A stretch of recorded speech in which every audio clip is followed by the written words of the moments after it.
Hi అండి, అందరూ ఎలా ఉన్నారు? మేమైతే చాలా బాగున్నాము. ఈ video already paper bag video నేను షార్ట్ చేసి పెట్టాను కదా. అక్కడ మీకు చెప్పాను మా పాపకి ప్రాజెక్ట్ ఇచ్చారు అని చెప్పి. సరే మీకు కూడా యూజ్ అవుతుంది, ఎవరికైనా పిల్లలు క్రాఫ్ట్స్ వర్క్ కానీ స్కూల్లో ప్రాజెక్ట్ మీ పిల్లలకి ఇచ్చినా యూజ్ అవుతుందని చెప్పి నేను ఇలా లాంగ్ వీడియోగా పెడదామని చేశాను. యాక్చువల్లీ నాకు ఇది ఐడియా లేదు. మా పాపకి ప్రాజెక్ట్ వర్క్ ఇచ్చేసరికి నేను ఎక్కడెక్కడో వెతికి యూట్యూబ్లో కొంత వెతికి అంతా మా హస్బెండ్ సలహా తీసుకొని ఇట్లాగైతే ట్రై చేశాను. రిఫరెన్స్ కోసం ఒక బ్యాగ్ చేశాను. ఇది వీడియో కోసం సెకండ్ బ్యాగ్. ఇదే మా పాపకి ఇచ్చి పంపించాను. అయితే ఈ వీడియోలో ఫస్ట్ ఏంటంటే మనము లాంగ్ సింగిల్ పేపర్ని తీసుకోవాలి. సింగిల్ పేపర్ని తీసుకొని దాన్ని అప్స్ అండ్ డౌన్స్ లేకుండా ఎగుడు దిగుడు లేకుండా నీట్గా డబుల్ ఫోల్డ్ చేయాలి. డబుల్ ఫోల్డ్ ఎందుకంటే కొంచెం మందం రావడం కోసం, పల్చగా కాకుండా ఇదైపోకుండా ఉండడం కోసం డబుల్ ఫోల్డ్ చేయాలి. డబుల్ ఫోల్డ్ చేసిన తర్వాత దాన్ని ఒక సైడ్ కొంచెం సన్నగా ఒక సైడ్ లాంగ్గా ఫోల్డ్ చేయాలి. ఫస్ట్ సన్నగా ఫోల్డ్ చేసి దానికి ఫెవిక్విక్ అంటించి లాంగ్ కొంచెం లావుగా ఫోల్డ్ చేసి దాన్ని మనం ఫెవిక్విక్ అంటిస్తాం చూసారా, అక్కడ స్టిక్ చేయాలి. అప్పుడు మనకు ఒక బ్యాగ్ షేప్ అవుతుందన్నమాట. చూడండి, 2 సైడ్స్ హోల్స్ ఉన్నాయి కదా, ఒక బ్యాగ్ షేప్ లాగా తయారైందనమాట. దీన్ని బయటికి ఫోల్డ్ చేసుకున్నాను నేను ఫస్ట్. ఎందుకంటే ఫోల్డింగ్ అనేది ఈక్వల్గా రావడం కోసం బయటికి ఫోల్డ్ చేసుకున్నా. దాన్ని మనకి ఈక్వల్ ఫోల్డింగ్ వస్తుంది చూసారా, దాన్ని కొంచెం లోపలికి ఫోల్డ్ చేయాలన్నమాట. ఇది ఎందుకంటే మనకి పైకి ఆ పేపర్ కట్ అనేది అంచు అనేది మనకి కనపడకుండా ఉండడం కోసం లోపలికి ఫోల్డ్ చేయాలి. ఇంకొక విషయం అండి, ఫెవిక్విక్ పేస్ట్ చేసే చోట ప్రతి చోట కూడా నీట్గా మనం పేస్ట్ చేసుకోవాలి ఫెవిక్విక్ అనేది, లేకపోతే ఊడిపోతుంది. పేపర్ కదా, చాలా పల్చగా ఉంటుంది కదా, డబుల్ ఫోల్డ్ చేసినా ఊడిపోతూ ఉంటుంది.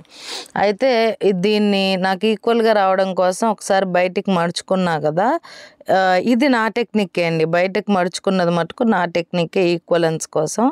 దాన్ని లోపలికి ఫోల్డ్ చేసి మనకు అసలు వస్తుందో రాదో చూసిన తర్వాత, నీట్గా ఫోల్డ్ చేసిన తర్వాత దాన్ని మళ్ళీ నేనైతే ఓపెన్ చేసి లోపల లైనింగ్ ఉంటుంది చూసారా, దానికంతా నేను ఫెవిక్విక్ వేసాను. నీట్గా ఫెవిక్విక్ వేసేస్తే అది నీట్గా పేస్ట్ అయిపోతుంది అన్నమాట.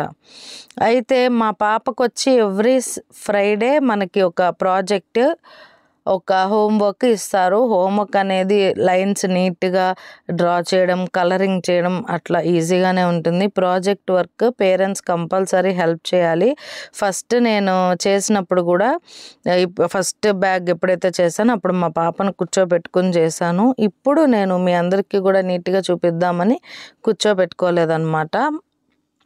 నెక్స్ట్ అక్కడ ఫోల్డ్ అయిపోయి పేస్ట్ చేసాం కదండి, నెక్స్ట్ సైడ్ కూడా బయటికి మనం ఈవెన్గా రావడం కోసం బ్యాగ్ అనేది కొంచెం వెడల్పుగా రావడం కోసం మనం బయటికి ఫోల్డ్ చేసుకుని ఆ ఫోల్డ్ చేసిన దాన్ని ఓపెన్ చేయాలి. జాగ్రత్తగా చూడండి, బయటికి ఒకసారి 2 సైడ్స్ ఫోల్డ్ చేసుకుని దాన్ని ఓపెన్ చేసి కింద సైడ్ ఏదైతే ఉందో ఓపెన్ చేసినప్పుడు మనకి కింద సైడ్ వస్తుంది చూసారా, అది ఫస్ట్ మనం ఫోల్డ్ చేయాలి. కింద సైడ్ హాఫ్కే ఫోల్డ్ చేయాలి, మొత్తం ఫోల్డ్ చేసేయకూడదు. ఫెవిక్విక్ అంటించి అక్కడ పేస్ట్ చేసేయాలన్నమాట. కింద సైడ్ బాగా పేస్ట్ అయిపోయిన తర్వాత పై సైడ్ ఉంటుంది చూసారా, పై సైడ్ కూడా మళ్ళీ ఫెవిక్విక్ వేయాలి. ఫెవిక్విక్ వేసి మొత్తం కింద సైడ్ ఎక్కడి నుంచి స్టార్టింగ్ అయితే ఉందో అక్కడికి మొత్తం ఫోల్డ్ చేసేయాలి పై సైడ్. ఇలా చేయడం వల్ల ఏంటంటే బ్యాగ్ అనేది కొంచెం వెడల్పు వస్తుంది. అంటే మనం బ్యాగ్ అంటే కూరలు సరుకులు అన్నీ పెడతాం కదండి, బయట బ్లింకిట్ పేపర్ బ్యాగ్స్ ఎలా ఉంటాయి అవి ఇంకా కొంచెం మందంగా ఉంటాయి ఆ బ్యాగ్స్. ఇవి కొంచెం పల్చగా ఉంటాయి, అవన్నీ పెట్టం కాబట్టి బట్ మనకి ఆ షేపే రావాలి, కొంచెం వెడల్పు అనేది రావాలి. ఆ వెడల్పు కోసమే నేను ఈ టైప్లో ఫోల్డింగ్ చేశాను. తర్వాత సైడ్స్ కూడా మనము దానికి తగ్గట్టు ఈక్వల్ లెన్స్లో ఊరికి అట్లా ఫోల్డ్ చేసి ఓపెన్ చేసేస్తే అది మొత్తం ఆల్ సైడ్స్ మనకు ఓపెన్ అవుతుంది. ఆల్రెడీ ఒక సైడ్ ఎలాగో ఓపెన్‌లో ఉంటుంది. 3 సైడ్స్ కూడా ఈక్వల్‌గా ఫోల్డ్ చేయాలి. సైడ్స్ ఉంది చూసారా? పక్క సైడ్స్ మనమేం పేస్ట్ చేయక్కర్లేదు. అడుగున మటుకు కంపల్సరీ పేస్ట్ చేయాలి. పక్కన పేస్ట్ చేయక్కర్లా. చూసారా? ఆ ఫోల్డింగ్‌కి చక్కగా నీట్‌గా వచ్చింది కదా బ్యాగ్. కొంచెం వెడల్పు అది వచ్చి నీట్‌గా వచ్చింది. అండ్ ఎండింగ్ సైడ్ వచ్చి క్లోజ్ అయిపోయింది.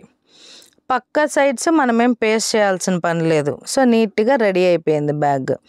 తర్వాత మనము బ్యాగ్ హ్యాండిల్ చేయడానికి పెన్సిల్ హెల్ప్‌తో ఒక పెద్ద పేపర్, నేనైతే చిన్న పేపరే తీసుకున్నానండి. చిన్న పేపర్‌ని పెన్సిల్ హెల్ప్‌తో ఫోల్డ్ చేసి దాన్ని ఫెవిక్విక్‌తో స్టిక్ చేసేసి ఆ ఎండ్, ఈ ఎండ్ గూడా మనకి తగ్గ ఇంకొంచెం సన్నగా కూడా చేసుకోవచ్చు. నా చెయ్యి కొంచెం వెడల్పుగా ఉంటుంది కాబట్టి నేను హ్యాండిల్ కూడా వెడల్పుగానే చేసుకున్నాను. మీరు తగ్గట్టుగా మీరు సన్నగా చేసుకోవచ్చు. అట్లా 2 హ్యాండిల్స్ చేసేసి ఫెవిక్విక్‌తో అంటించేసి ఈ హ్యాండిల్‌ని తీసుకెళ్ళి పేపర్ బ్యాగ్‌కి అటాచ్ చేయటమే. అయితే ఒకటి గుర్తుపెట్టుకోండి, పేపర్ బ్యాగ్‌కి మీరు ఎక్కడైతే ఫెవిక్విక్ వేస్తారో అక్కడ ప్రతి చోట కూడా నీట్‌గా వేయాల్సిందే. ఒక్క మధ్యలో వేసి ఎండింగ్‌లో వదిలేయటం, ఎండింగ్‌లో వేసి మధ్యలో వదిలేయటం అనేది చేయకూడదు. అప్పుడు ఊడిపోతుంది. ఫెవిక్విక్ ఉన్న చోట మాత్రమే పేస్ట్ అయి ఉంటుంది. అయితే ఈ పేపర్ బ్యాగ్ కంటే ముందు మా పాపకి వేరే ప్రాజెక్ట్ ఒకటి ఇచ్చారు. అది స్మైలీస్ ప్రాజెక్ట్. స్మైలీ వేయమని చార్ట్ మీద స్మైలీ వేసి తీసుకురమ్మని ఇచ్చారు. అది నేను వీడియో తీయలేకపోయాను. ఈ పేపర్ బ్యాగ్ నుంచి తీస్తున్నాను. ఎవ్రీ ఫ్రైడే ఇస్తారనమాట. నేను వీకెండ్ వస్తే మేము బయటికి వెళ్తాము కంపల్సరీ. కాబట్టి ఏదో ఒక రోజు చూసుకొని నేను ఖచ్చితంగా చేస్తాను. వీడియో కూడా చేస్తాను. మీ అందరికీ నచ్చాలని, నచ్చుతుందని కోరుకుంటున్నాను. తర్వాత ఈ స్టిక్స్‌ని మనం జాగ్రత్తగా ఫోల్డ్ చేసి అటు ఇటు కూడా పేస్ట్ చేయటమే. నాకు పేస్ట్ చేసేటప్పుడు 1 or 2 టైమ్స్ కొంచెం ఊడింది. అందుకే నేను ఫెవిక్విక్ సరిగ్గా వేసినట్లేను. అందుకే చెప్తున్నాను, ఫెవిక్విక్ అనేది కరెక్ట్‌గా ఉండాలి. 1 or 2 టైమ్స్ నాకు ఊడింది. అయినా కూడా మళ్ళీ నేను ఒక 2, 3 టైమ్స్ పేస్ట్ చేస్తే కరెక్ట్‌గానే వచ్చిందండి. అయితే మీరు ఎక్కడైతే పేస్ట్ చేయాలనుకుంటున్నారో, హ్యాండిల్ చేయాలనుకుంటున్నారో అక్కడ మాత్రమే ఫెవిక్విక్ అంటిస్తే చాలు. మిగతా ప్లేస్ అంతా బ్యాగ్‌కి ఇంకా అంటించక్కర్లేదు. మిగతా ఓపెనింగ్‌లో అంటిస్తే అది క్లోజ్ అయిపోతుంది కాబట్టి ఫెవిక్విక్ కూడా ఎక్కువ ఈ సైడ్ మనం పేస్ట్ చేస్తున్నామంటే ఆ సైడ్ అంటుకోకుండా చూసుకోవాలి. లేకపోతే బ్యాగ్ క్లోజ్ అయిపోతుంది కదా! అందుకు అప్పుడు ఒక హ్యాండిల్ పేస్ట్ చేసాం కదండి, నెక్స్ట్ అదే ఈక్వల్ మనం ఎక్కడైతే ఫెవిక్విక్ పేస్ట్ చేసామో అదే చూసుకొని ఇంకో హ్యాండిల్ కూడా పేస్ట్ చేయాలన్నమాట. అప్పుడు అవి 2 ఈక్వల్‌గా నీట్‌గా వస్తాయి. చూడడానికి కూడా చాలా బాగుంటుంది. నాకైతే బాగా కుదిరిందండి పేపర్ బ్యాగు. మనం చేసిన ఈ ప్రాజెక్ట్స్ స్కూల్లో వాళ్ళు డిస్ప్లే చేస్తారు అందరికీ కనిపించేలాగా. పేరెంట్స్‌కి వాళ్ళు ఇంకా చాలామంది వస్తూ ఉంటారు కదా స్కూల్‌కి, వాళ్ళందరికీ కనిపించేలాగా డిస్ప్లే చేయటమే కాకుండా మా పాప స్కూల్లో every month student of the month అని చెప్పి బయట బోర్డు పెడతారు. అక్కడ మా పిల్లల ఫోటోలంతా పేస్ట్ చేస్తారు, ఎవరికి ఇచ్చారు ఏంటి అనేది. నేనైతే మా పాపకు కూడా వస్తే బాగుంటుంది అని ట్రై చేస్తున్నాను. అన్నీ కన్సిడర్ చేస్తారండి. అటెండెన్స్, డిసిప్లైన్, వాళ్ళు ఎలా నేర్చుకుంటున్నారు అనేది, కమ్యూనికేషన్, ఆ ఏజ్కి తగ్గట్టు కమ్యూనికేషన్ స్కిల్స్ ప్రతిదీ వాళ్ళు కన్సిడర్ చేసి వర్క్స్, హోమ్ వర్క్స్ అన్నీ, రెగ్యులారిటీ, పంక్చువాలిటీ అన్నీ చూసి వాళ్ళు డిసైడ్ చేసి పెడతారు. మా పాపకు కూడా రావాలని కోరుకుంటున్నాను. ఇంతటితో ఈ వీడియో అయిపోయిందండి. ఈ వీడియో కనుక మీకు నచ్చినట్లయితే like, share, subscribe to our channel.